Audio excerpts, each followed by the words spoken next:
This is an unconventional talk, and that'll be a theme in all this. I do some very unconventional things with WordPress in the newspaper industry. So I have no slides for you. What you're looking at is a WordPress site. This is a live site on the internet. I'm showing it from my iPhone. First time for me, so hopefully this works out for us. Yeah, we choose WordPress and not Microsoft, right? We make decisions, not options, in our design work. So blogs, not slides. I feel that's kind of appropriate for us. So yeah, no slides. Go to that URL. I've given this talk probably 5 or 6 times now, and it usually turns into more of a discussion. So I'm going to try and jump through my stuff, and it'll provoke some discussion. We'll start talking about it. But first, why is it important that we save journalism? Why is it important at all? This is the mission statement at the newspaper where I work. We believe in the freedom of speech.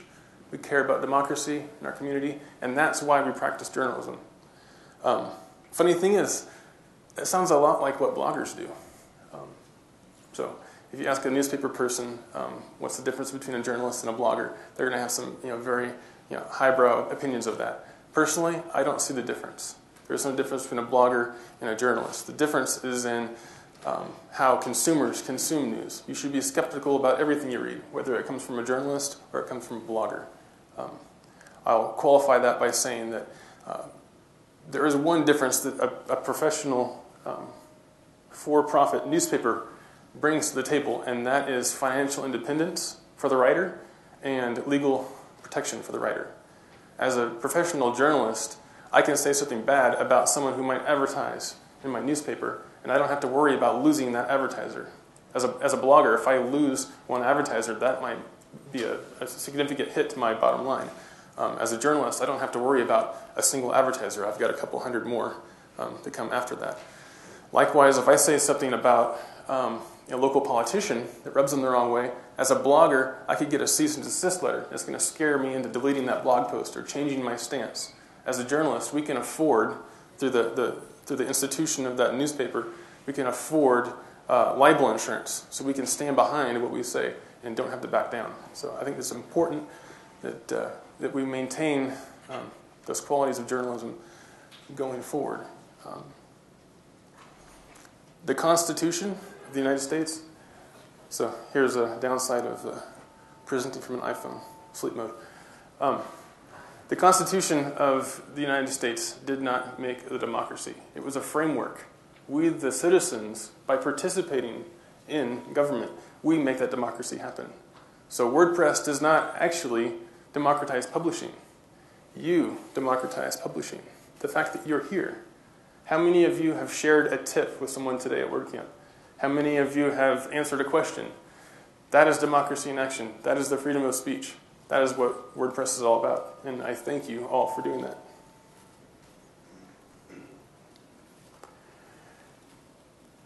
It's a quote from Ronald Reagan. Freedom is never more than one generation away from extinction. We take so many things for granted. The potential demise of journalism should be threatening to all of us. I'll get back to that in a minute. I want to give you an idea of the scale of the operation that I run with my WordPress sites. There are 3 daily newspapers in Northern California and a couple of weeklies. Combined, we serve about 500,000 visitors per month on the WordPress site. 2.5 million page views. So these are not massive sites, but in terms of the average blog, I'd say they're pretty decent size. Inside our database, we have 100,000 posts. So if you were here for that last talk about e-commerce, how many products can I put in a database? We're 100,000 posts and going strong. 73,000 comments and 15,000 users. That 15,000 users I'm very proud of. Every subscriber, every reader of our newspaper is a WordPress user now. When they submit a letter to the editor, they leave a comment. They're doing so as a WordPress user in our system. So the WordPress brand is touching more and more people through journalism. One of our sites in Davis, California, You guys might have heard of the UC Davis pepper spray incident where the campus police pepper sprayed sitting protesters. We covered that. It was our photographer took that photo there. For 3 days in a row, we had 500,000 visitors in one day. 100% uptime. WordPress did not skip a beat. So if you have any concerns about WordPress scaling, even in an environment like that, rest assured it's not going to be a problem. A little bit about the changes happening in journalism at our sites. Two different types of change. There's qualitative and quantitative. Qualitative changes, we take for granted that we can pull out our iPhone and post to WordPress, post to our blogs. I mean, it's just a given. This is not a hard statistic, but I would estimate that 90% of newspapers around the country, their reporters cannot do that, not even close. If they're lucky, they can send an email from their smartphone if they have one, and then someone back at the office can move that and put it onto the website. So the idea of a digital native news reporting force is truly groundbreaking in our industry. We talked about democratizing publishing. I'm pretty sure that if the founding fathers were alive today, they'd be at a WordCamp. We now post and tweet first. Here's a homepage of one of the newspapers. What you see on the top there, that Joyce Island fire, that's not an article, that's a tweet. So what happens in between editions? The press rolls at midnight. That's when the paper is printed. What happens in our community between that time is not just a post on an article that we post on our website. It's a social media instance. So we're going out there and tweeting real time. And this stuff all filters back through WordPress. So this isn't just a Twitter widget.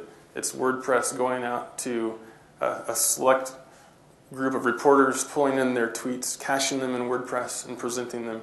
So we can go back in time now and search based on what happened in the news, what hashtag was used, that type of thing. Wait, is this autopilot?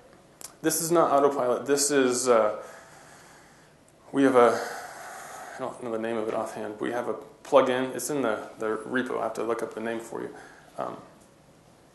You can select your newsroom staff. You put in their Twitter IDs, and it will go out, talk to Twitter, and pull in all their tweets. And then you can write queries internally and query that tweet from the WordPress database. So Twitter, you don't have to rely on the Twitter API being down. You can actually do WordPress functions based on the contents of that Twitter stream. So the tweet gets written in the WordPress database like it's a post or something? Mm-hmm. By the plugin, it puts that stuff in there. So you can have, if a post has a tag, and that happens to match a hashtag, we can show relevant tweets based on the tag of a post. But none of it is going on automatically. You select which tweets you want to go across the top. In this instance, we have a Twitter account called @drlive. That's our live account, and that always shows the most recent tweet. So whatever they tweet, that most recent tweet goes up there. So we use that very sparingly.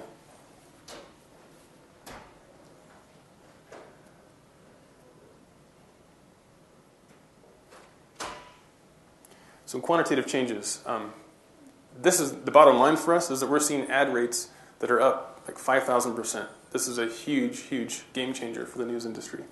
And I'll explain how that happens for any of you interested in monetizing through advertising.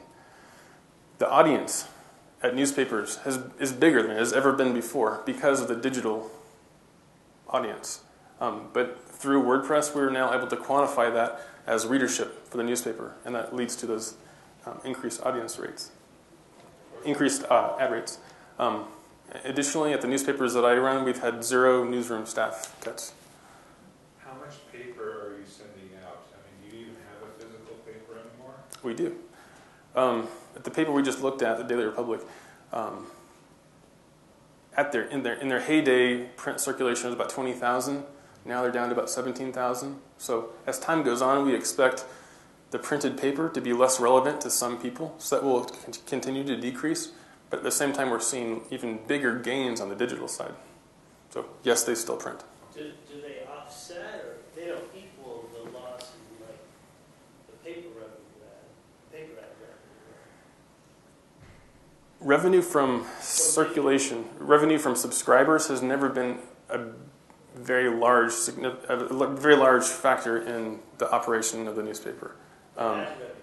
Once upon a time, maybe like 15% of bottom line revenue was from paid circulation, but usually it's all advertising. And certainly now, it's 90% plus advertising. So the trick is figuring out how do we get the advertising budget moved to digital without.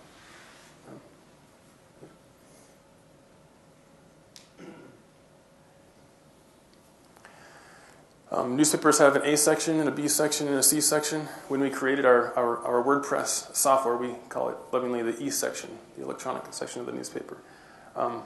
Back in 2010, we threw out all the computers in the newspaper, all the newsroom, the advertising, and some of the circulation computers. They all went out, and they were replaced with new Macs running WordPress. So every single business system in the newspaper is being rebuilt from scratch on WordPress. That means custom themes, custom plugins, whatever it takes to get the job done, but we're doing it in WordPress and open sourcing it. And the most significant factor is this E section. Here's one of them called print tags in the top right-hand corner. So now an editor or a writer, when they're writing the post, can assign print placement of this story. Right? Page A1. What we're looking at is page C1. You see the one next to the C is red. They can assign special sections, print dates, that kind of thing. So this is where you see that paper is actually being assembled within WordPress, the very early stages of it. And then I guess people have certain permissions before it gets published. Editor coverage. Yeah, there's actually some plugins for your flow. Yep. So the reporter comes in and assigns where they think it will be in the print, and then the editor says yes. Reporter probably is not involved in page placement, so the reporter probably won't see this screen, but the editor will, or someone on the page planning process will see that screen. Here's a plugin called Page Planner, conveniently enough. So that's easy. So I'm looking down this list and I see here's all the stories from page A1. If you've never worked for a newspaper or a magazine, this might not make any sense to you, but they measure content in inches rather than word count. So, take care of that. I can scroll down. I can see all the stories that are on page A2. How do you generate inches? Just curious. It's a hacky little formula, but it works. Everything gets cut anyway, so it's close enough. How many words per inch? Is there a ballpark? I don't know. It's in there somewhere. I can go into the settings for the plugin and figure out what the conversion is. You see, this one, and it knows the publication type too. I'm looking at a long newspaper. Well, it used to be cycles per inch. Yeah. So if I were looking at a wider column, that number would change and whatnot.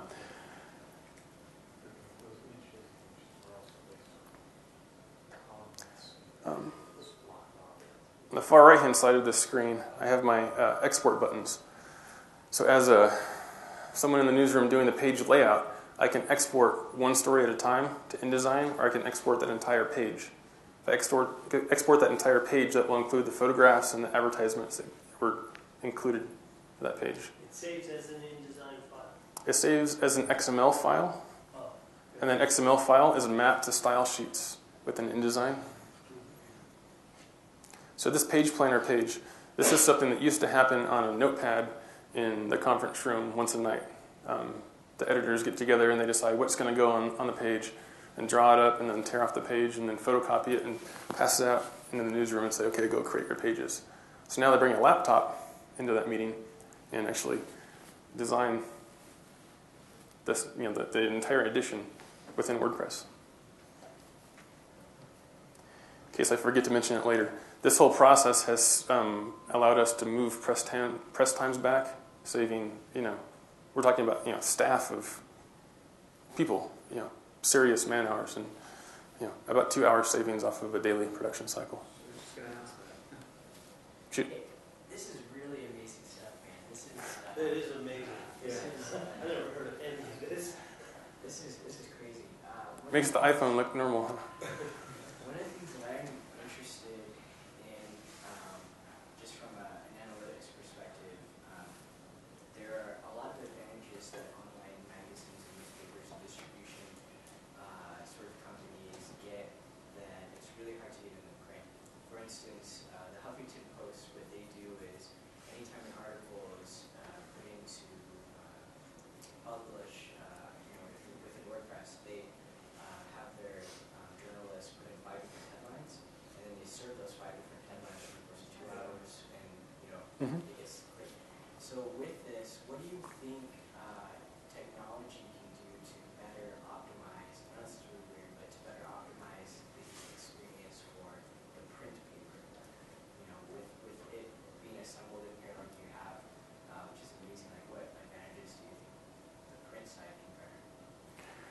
Well, first off, I'm really excited about the potential because, I mean, frankly, we're just not there yet. We're still in the phase of, step one was, can we actually produce a newspaper with WordPress? And yeah, we can. And it's been slowly growing and evolving since then. Our first order of business is getting advertisers to accept that what you see now in the digital format is just as valuable as what we do in print. So we can maintain the ad rates, we can maintain our business model.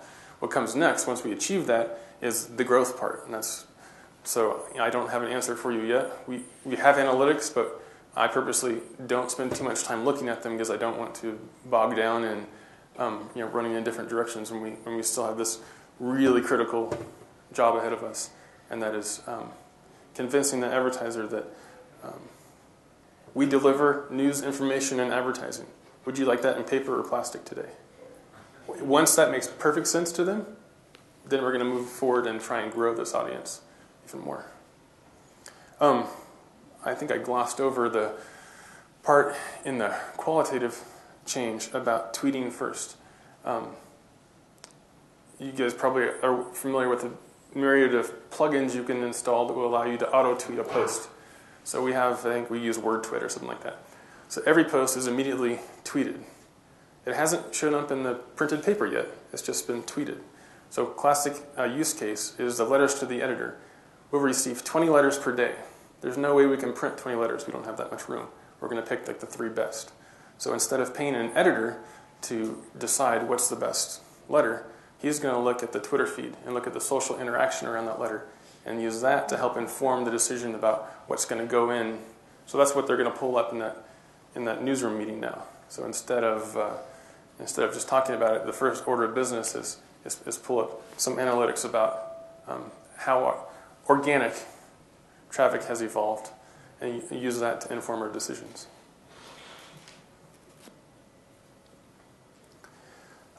This is the modified version of the post screen in WordPress. Most of our stuff is not very pretty, but it's functional. To say we do an agile development process is an understatement. It's all about getting the paper out at midnight every single day without fail. So most of it's the same. There's a couple of things in here that are different. The view authors drop-down list, I think that's an extra plugin, and pretty simple. But when you have 15,000 potential authors, you need to find those people in a way other than sorting through just the author list in the post. You guys know what I'm talking about. You see the inch count on the far right-hand side. Are those numbers across the all published schedule? Is that accurate? Yeah, that's real. I mean, this is an old slide, but that's real. And this is a small newspaper, too. Yeah. Another thing... You have 3 newspapers, right? Three what we call daily newspapers. They come out every day, and there's a bunch that come out weekly, really small. Are you managing this as a multi-user? Multi-site? Or We're just in the... installations? I have one newspaper. I set up the multi-site server and installed one newspaper. That's my task in the next month or two, is to move, as soon as possible, honestly, move all of them onto multi-site so I can manage only one theme and one set of plugins, because it is a nightmare to maintain this code base across the different newspapers. It's a pain in the butt. So, multi-site soon. Cool. The blog we're looking at is multi-site. See the subdomain? WC, SLC. So every WordCamp I go to, I just create a new site. I reuse the same theme and change up the slides a little bit. One other thing we added, it got broken in my screenshot and I didn't realize it, but there's a checkbox next to the authors and the text wrapped down below it. It says hide printed. So when the user exports a story out of WordPress, we have a plugin that sets the WordPress tag to printed and also a piece of meta information, so that as an editor you can look through the post database and not re-export something that's already been printed, if that makes any sense. It's really obvious, but not something that's part of WordPress. Do things ever get lost? Meaning, like, you hit export, and then maybe you miss a post, or a post gets added after the deadline or something. Does that ever happen? I'm just Just using the standard WordPress interface with that many posts, stuff gets lost. So it's like now it's like the newbie mistake. It's like you just go to WP admin and like, I can't find my post. Well, it's probably on page 25 or something like that. So in that sense, but they just need to drill down a little bit. It doesn't really get lost because of the page planner.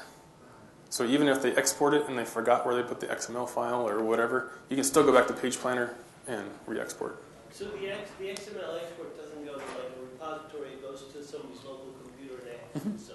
Yeah. So it's the person with InDesign. They literally. Page layout, Mhm. yeah.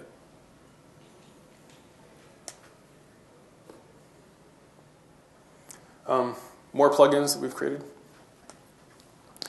I don't have a screenshot of it, but one of them is email on publish, and it's basically a set of rules. You can say anything that was published in this category, do something with it. Have you ever seen like if this, then that? It's kind of like that for WordPress. So, for example, if someone publishes a post to breaking news, I want you to email the sysadmin because we want to prepare for a traffic spike. I mean, pretty simple. We have one called backup. So, if in category any, send a backup to backup at some Gmail address. So, God forbid the internet goes down and we're on deadline. What do? I mean, we're totally stuck, right? We can go to that email address from Starbucks and pull down every single post that's been published in the database, and we can still get the paper out. It's actually saved us once. Wow. Here's a plugin we wrote called Comment Abuse. And again, all these plugins are listed in the contact info, and they're all on the repo, so have at it. So here's what a comment might look like on one of our sites. See the report abusive comment at the bottom. The reason for this, if any of you have high volumes of comments on your websites, you might be used to the comment trolls going crazy, right? It becomes too much to manage. And at a site this size, it's basically a full-time job just to moderate the comments. Or you decide, I won't moderate the comments, and it just becomes this nasty, festering thing. So what we did is give people this abusive comments. What happens when I click on that, it does two things. The first thing is it changes the HTML to hidden. So as a user, you feel like you've just deleted that comment. Right? I mean, mission accomplished, right? On the back end of this commenting, however, we set a threshold, currently set to 3. So if 3 people find this comment abusive, now I'll place it in moderation. But this has actually increased interaction on the site because people feel more control over that environment. So wait, it hides it from everyone? No, just you. Just you, okay. Just the person who found it offensive. It's Is that a one-time, or is that user then hidden going forward? It's a cookie. So if you go to a different computer, or you go to work, you say, oh, hey, I thought I deleted that. But so far, that hasn't been an issue. But say you go to a second article and Mr. Gunn or whatever posts as an article. Oh, it's just that one comment.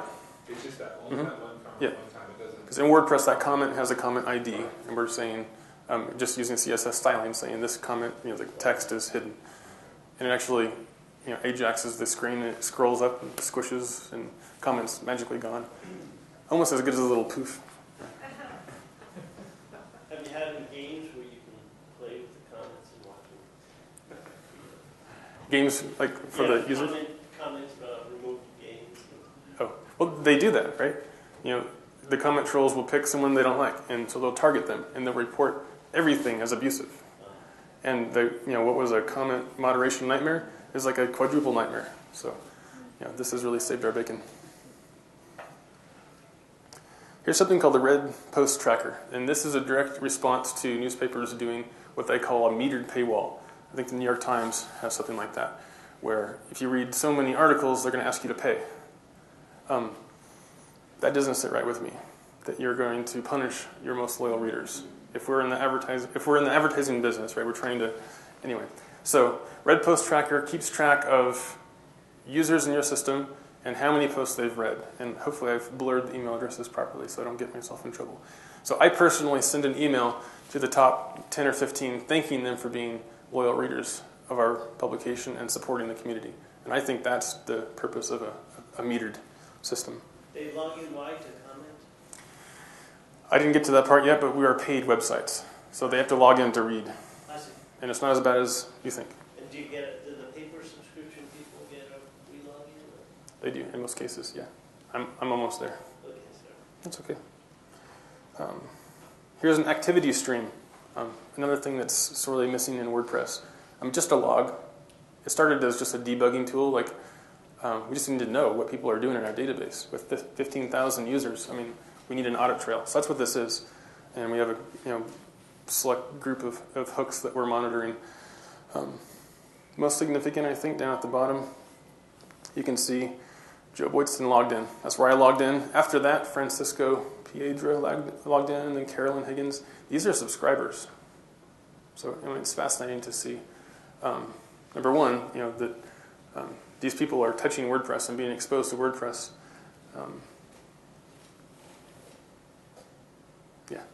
At the bottom, I think third from the bottom, Adrienne Harris.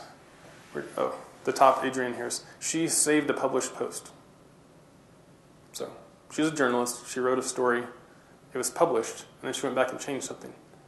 That's not okay for us. We do that with blogs, and there's some kind of ethic about that. But in our business, that's really a no-no. We issue corrections. We say that we said something, we accuse someone of something, or we said a fact, and it turned out to not be the case, and we issue a correction and say, guess what, we were wrong, and we admit that. So this is a flag for her editor to say, what just happened there? And as it turned out in this case, she just added a tag to the story. So no foul, but that's the kind of thing that we can now enable better journalism to happen because of WordPress. Quite fascinating to me. Question for you about Sure. how do you track user accounts? Like what's like aside from just a user account, like how are you managing subscriptions, and is that all being done with WordPress or All WordPress, all using the S2 member plugin. S2? It's one slide ahead. Okay. Just so excited. Cool. Too far. Another bug. Gallery posts. This is a workflow issue. A writer is writing a story, and the writer requests the photography department to go out and take a photo of it. At some point, it quickly becomes a chicken or the egg situation. Who's creating the post? Does the writer create the post, and the photographer has to wait for that to happen? So they've gone out and taken photos, but they can't do anything with them. They can't attach them to the post because it doesn't exist yet. That kind of thing. So what we do is there's a custom post type called photo gallery. So photographers now do their own photojournalism separate from the article, and then the editor will go in and tie those two things together through this gallery post plugin. If that makes any sense. So it's greatly enhanced that speed and workflow. Tied together programmatically, or Yeah. or does he just grab something from one and put it in? What we're looking at is the bottom of a post. This is just another widget, right? On the post page. So they've written their story, they go to the bottom, and then pick the drop-down list or use the search to find the photo gallery that belongs with this story. A link created. Mm-hmm. Have you used EditFlow? Yes. Yep. Would this still be, because with EditFlow, you kind of have the stages as far as the publishing, whether or not you can have a status in there that you're waiting for the photography or whatever. Yeah, back on that the post screen, there were some custom statuses in there, and that's coming from EditFlow. Okay. There's a plugin called EditFlow that You use that. I collaborated on that project years ago. We've kind of, I probably shouldn't say grown out of it, but our needs have changed from that. EditFlow is kind of designed for an online-only news organization workflow. It doesn't really take into account print stuff. So a lot of stuff breaks in EditFlow. Co-authors kind of plugin, do you use anything like that? We've not been able to get co-authors to work because of how many authors we have. There's some scaling issue. I know co-authors is in use, I think, in VIP, which implies that it scales. However, we've run into some bugs, and it's on the top of our low priority list to How do get you that get addressed. two authors on one, or is that something that doesn't come out? Rarely, and when it does, Just do it manually? yeah. So it's on the list, but yeah, not yet. the Associated Press or other news services? That's a good one. Only 1.5 of our newspapers use AP content. I would prefer that we didn't do AP content, honestly, because we're community newspapers, and you can get AP content anywhere. But in most cases, they manually enter that in. So they go to AP, find the story they want, copy and paste it into WordPress. And that was for strategic reasons. We toyed with various ways of feeding AP into WordPress. But if we use only 5% of what the AP produces, then what are we doing with all this content in our database? I don't really want it in there. So if it's a pain to go get AP content, write a local story. I'd rather they do that. So I'm kind of sitting on that one. This is recorded now. Oops. In the past, when we first launched this, we had a very minimalist theme. We weren't going for look and feel of the site. We just wanted to be able to produce a newspaper using WordPress. Late last year, we released our first theme called Broadsheet. It's a totally different newspaper reading experience than pretty much anything out there. I encourage you to go to my site, look at the references.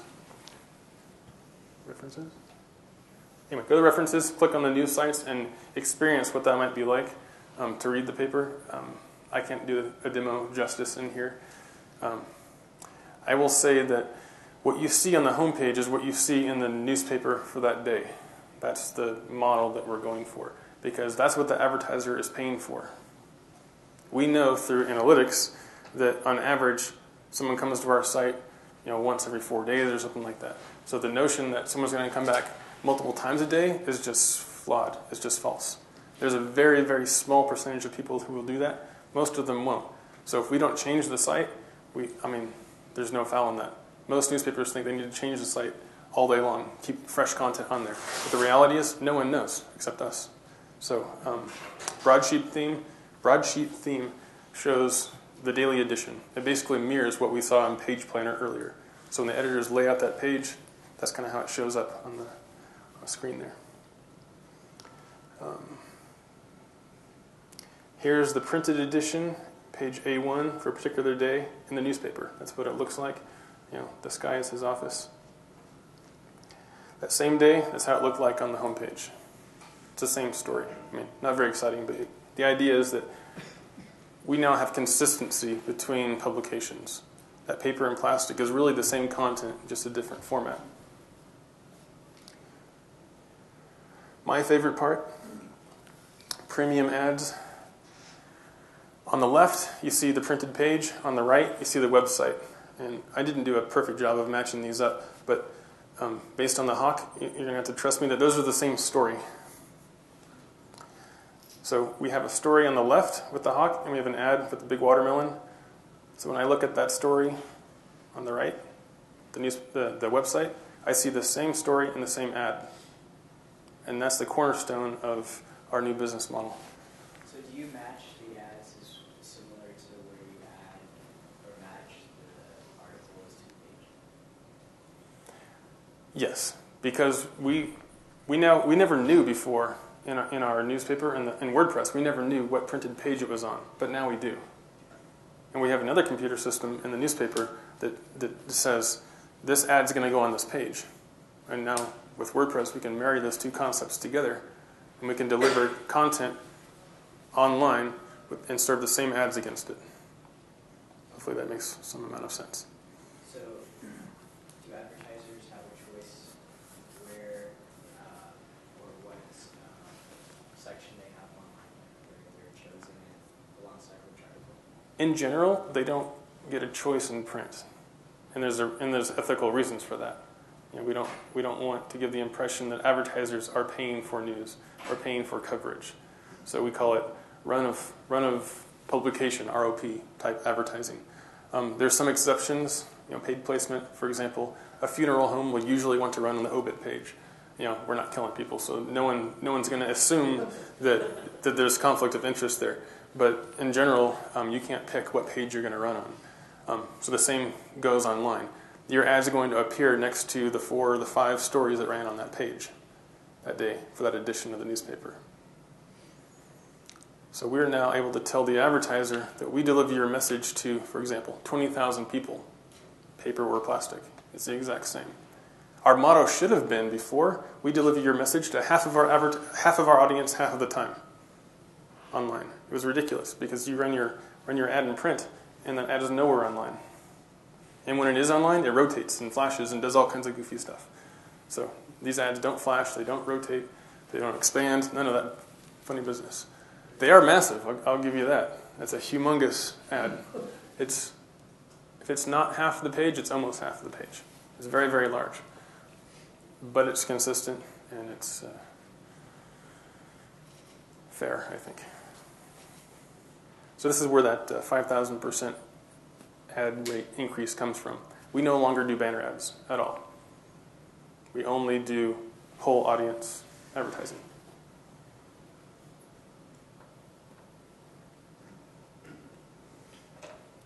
Okay, I mentioned that we were membership sites. I'm not going to preach membership sites. This is the whole paywall discussion. If you guys have questions, feel free to ask. Or if you want to run a membership site, I put this slide in here just to mention that I do have 7,000 monthly recurring paying customers through WordPress.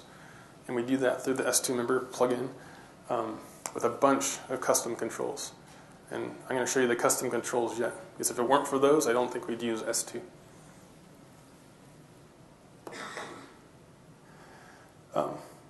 Most newspapers call it a paywall. I call it the free wall because there are more ways to get our content for free than there are paid. It's really not about charging money for the newspaper. We don't make that much money from it. It's about establishing that this content is worth paying for in the first place. The free wall is just a marketing tool to build an audience in particular areas. Here's, we say decisions, not options, but we got a lot of options on this screen. Excuse me, it said free outside of market, so are you evaluating you are? Mm-hmm. So we run our newspapers kind of like a sports blackout.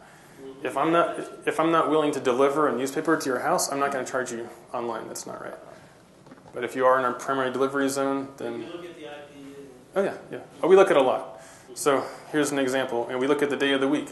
So if we know that our readership is down on a Tuesday, we might just open that up for free and run a bunch of ads that say support your community, support your local newspaper. So it's really not about getting money, it's about just marketing and building that readership. Managing readership is what we're doing here. We can say certain categories are free. The obvious one is obits. We're not going to charge people to read obits. That's just wrong. Some newspapers do it. Not going to happen. And then the rest of those categories are for particular marketing reasons. Usually a featured story or something that goes out in the email edition. But you want people to be able to consume that, so we're not going to put that behind any sort of paid site. We allow social network referrals. I don't have a screenshot of this, but there is a meter on social traffic inbound. And the reason why is someone will decide that if I follow a link from Twitter, from Facebook, it's always free. So I'm gonna pay for a subscription. I'm gonna tweet every single story, and all my friends can read it for free, right? That's just not cool. That's like, if I see someone put a quarter in the rack and take all of the papers, we're gonna chase them down, right? That's not right. So we do watch for that, but it's not an automated thing. So I've found one person so far do that. He used Twitter and tried to tweet everything. I just watched him, and after a week he gave up. And apparently it's not as much fun as he thought it was. Search engine indexes, what do you do? They cache your material, or they don't? They don't. They cache the content. Google will cache the content for quality to match, but they're only going to show an excerpt. You can't read the entire article on Google. So it's actually not a threat of ours.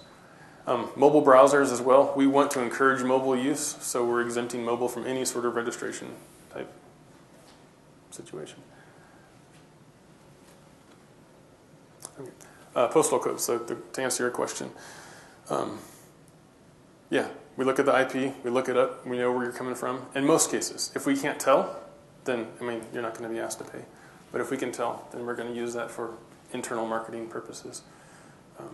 We check referral domains, so anyone coming from a .edu is not going to be asked to pay, that kind of thing. Facebook, Google.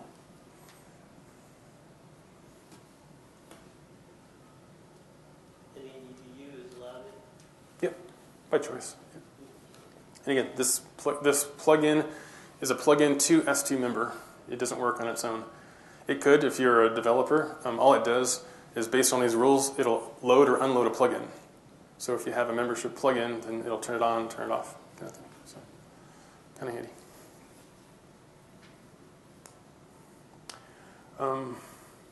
I've never actually used this slide. This is like a development techie slide. So if you have questions about what does it take to actually scale a site, I can take you through the process of how we got to where we are. It was pretty painful.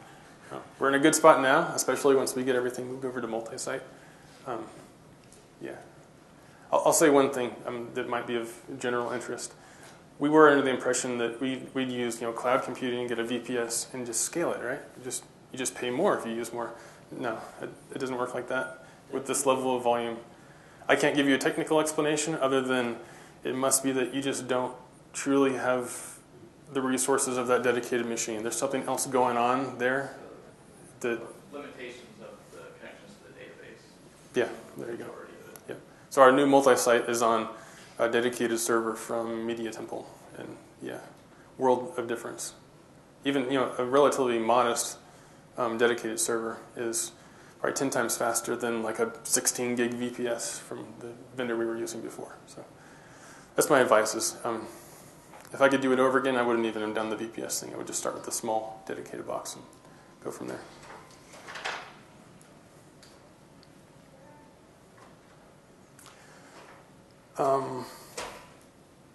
Last slide.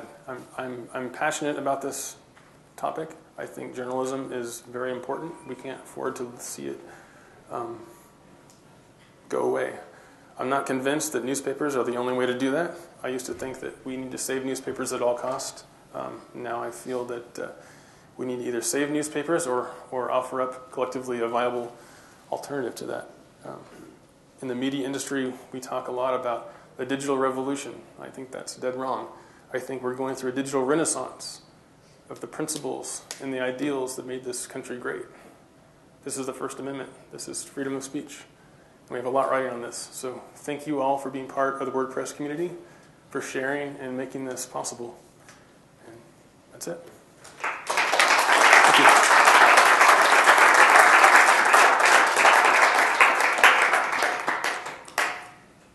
More questions? Do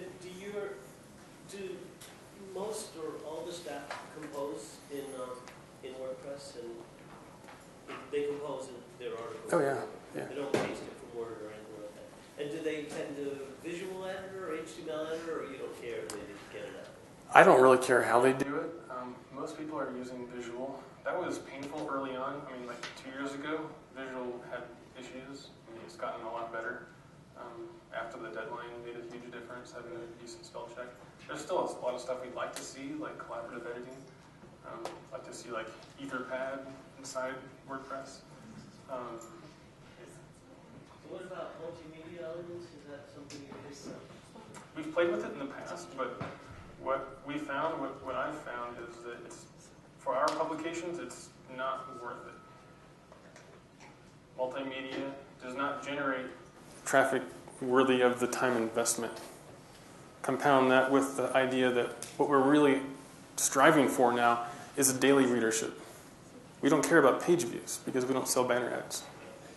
We want daily individual people. It's a digital equivalent of a subscriber, a reader. So we're not doing the page view game anymore. That was after the deadline? After the deadline, I could be wrong. I think it's part of a Jetpack. It's built into Jetpack. Yeah. Did you find that the development costs for your custom plugins was kind of an impediment first and it's paid off, or is it still paying? I think it's definitely paid off. In a community of maybe, it's called 100,000, your newspaper circulation might be 20,000. They're going to pay about $100,000 for a computer system in the newsroom. So potentially that's the budget they have to develop WordPress plugins. I mean, they're not going to spend all of that. We didn't spend that much. But,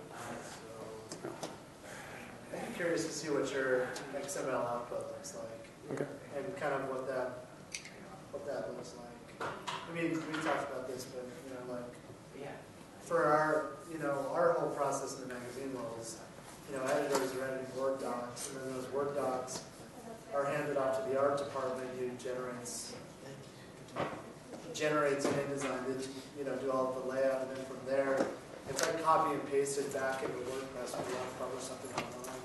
And so, I mean, we're trying to do this similar. Was there a resistance of moving people out of whatever they were composing into Compose? Yeah, it's been a battle. It's literally transformed the newspaper. The newspaper is where I work. I mean, turned everything upside down. I mean, we have to build everything from scratch. So we have to question everything. Like, why did we do that before? Do we need to do that still? Can we do it a different way? It was, depending on who you ask, painful to me, exciting. But yeah, there was some resistance. Have they become converse? Yes, very much so. Yeah, I mean, it's pretty obvious for a reporter. They're reaching a larger audience. We do this for the community, right? That's why we do it. I mean, they're able to speak to more people now. So the benefits are undeniable for the journalist. One complaint I've heard about online newspapers is the quality of spelling, grammar, readability. Have you seen problems with that? Is the editorial quality of the articles improved, decreased, remained same? I'd say marginally improved, based on anecdotes from one of the editors in Davis who tells me that she now receives, correction suggestions from the community just based on tweets. Like, she'll be typing away, she'll click publish, move on to the next thing. Next thing you know, she gets a tweet from someone who saw the tweet that went out, through the fire hose and said, "Oh, you spelled this wrong," or "You got this person's name wrong." And so, stuff is improving just through that mechanism alone. But I thought once it was published, you'd have to issue a correction. Mm-hmm. Yep. And is that correction a whole new article or just an update saying? Just an update. Yep, just an update. At the bottom of the original article? Mm-hmm. They have their own style guidelines, and they're allowed to handle that, using their own editorial judgment. But yeah, that's generally the plan. So a missing comma is not going to trigger an update, is it? Have you had a chance to do any work about increasing accuracy on your papers, the accuracy of the journal? Fact-checking? Not really. Not yet. No. At this stage, it's largely business as usual. Like I said, just producing a newspaper using WordPress was a pretty significant feat in itself. So we're looking forward to the next stage. What we really need is more newspapers to do this. I mean, these are small papers. I have a very small staff. Imagine if a couple more newspapers got together and would lend some of their development budget, what we could accomplish together collectively. Wow. Our sucks on most of it. Yes. Yeah. Well, and it's magazines, and it's it's everybody who's in that old print world. But it's actually bigger than that. Nobody thinks of it from the ground up. I don't care if it's newspapers or building shoes. This guy has thought of it from the ground. Because they have something to lose. When you get a client and you wish they'd start from where, the basis instead of trying to add it on, and that's what you did. You started from. That's the idea. Yeah. Do you have a question? I was a student at BYU. I actually worked at the newspaper there. After I had finished working there and graduated, they cut our daily newspaper and put it all on WordPress. So they cut the print version, which is it's a very robust newspaper, probably the best student newspaper in the state. And they changed it to weekly, and then turned out a WordPress site. Just wondering what you would say to any publication, student or otherwise, who are on tight budgets are very accountable, for their money, like at a university, what you would say about doing that, about cutting your print version to invest in web? I've never really studied the economics of running an online-only site because, for lots of reasons. I can't answer your question directly. But I know for a print publication who sells banner ads, they could double their ad rates and sell out their entire inventory, and it still wouldn't be enough. So the banner ad model will not work. They got to do something else. So what they probably ended up doing was saying, we're just going to cut our losses, cut the huge expensive print, and try online only. I would question how far they can take that. I think digital only revenue using that model is very limited. It just doesn't scale. If you look at take a typical newspaper, go on to one of the analytics sites and look at not how many monthly uniques they get, but look how many daily uniques they get. How much traffic do they get in a day? And it's nowhere near their print circulation. So it's no wonder they're getting pennies or dimes on the dollar for their advertising. Digital advertising is just not worth that much. So if they had a large print circulation, they're going to need that in order to justify those high ad rates. How do you deal with RSS readers? Do you offer RSS feeds to your content? I don't think we publish them on the site, but they're available through WordPress.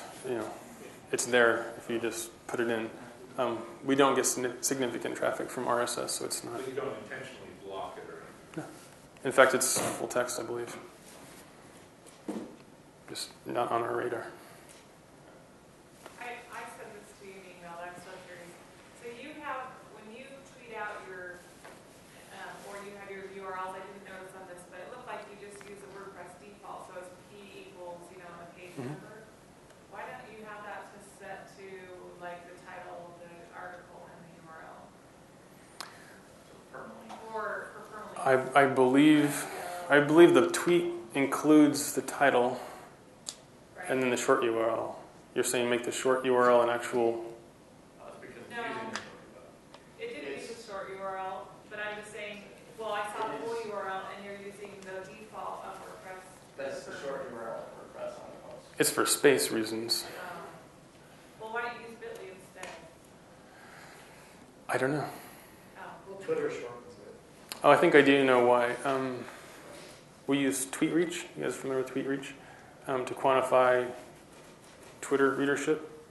So I think that coincides with a social media initiative at that particular paper where we want to show how our reach through TweetReach. And at the so now we just put in Davis Enterprise, that name, in TweetReach, and it's like 50,000 people a day or something like that. Amazing. But your default is set to the article title, right? Mm-hmm. Your default URL. Yep. I interrupt. We are going to have a closing remarks here. Alrighty. Thank you all for coming.